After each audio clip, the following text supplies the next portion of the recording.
আমি Daniel Hamilton, 33। সবাইকে স্বাগত। শুরু হতে চলেছে ঐতিহাসিক অস্ত্র বানাবার চূড়ান্ত প্রতিযোগিতা। আমি জিক স্টাউট।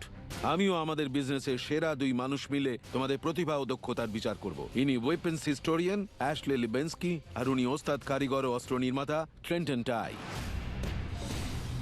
প্রথমে হবে কুইক ড্র চ্যালেঞ্জ, যেটাতে মাত্র কয়েক ঘন্টার মধ্যে তোমাদের একটা কার্যকরী ঐতিহাসিক অস্ত্র বানাতে হবে।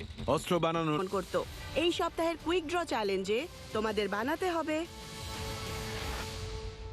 একটা স্টিলের ধনুক।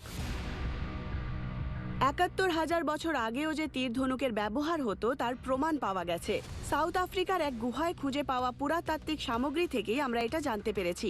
তারপর থেকে প্রায় প্রতিটি সভ্যতাই দূরপাল্লার অস্ত্র হিসেবে তীর ধনুকেরই ব্যবহার করত, যতদিন না 17 ও 18 সেঞ্চুরির মধ্যবর্তী সময়ে আগ্নেয়াস্ত্রের প্রচলন হয়েছিল। এমনিতে তীর ধনুক কাঠ দিয়েই বানানো হতো, কিন্তু 15 সেঞ্চুরিতে ধাতুর জিনিস বানানো শুরু হয়। স্টিলের ধনুকের টেনসাইল স্ট্রেংথ বেশি হওয়ায় তীর অনেক বেশি জোরে ছোড়া যেত।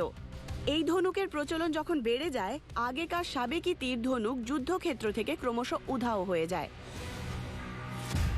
ব্ল্যাকস্মিথ হিসেবে তোমরা ভালোই জানো একটা লম্বা স্টিলের টুকরো নিয়ে কাজ করার সময় সেটাকে সোজা এবং সমান রাখা কতটা কঠিন।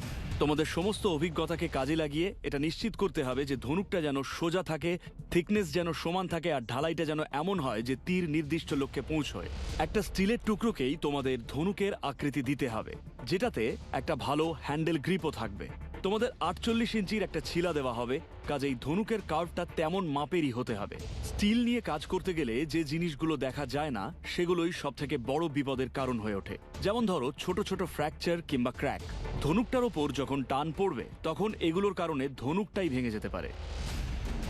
সময় শুরু হচ্ছে এখন। 6 ঘন্টা সময় পাচ্ছ তোমরা এটা বানাবার জন্য। তোমরা রেডি? একেবারে।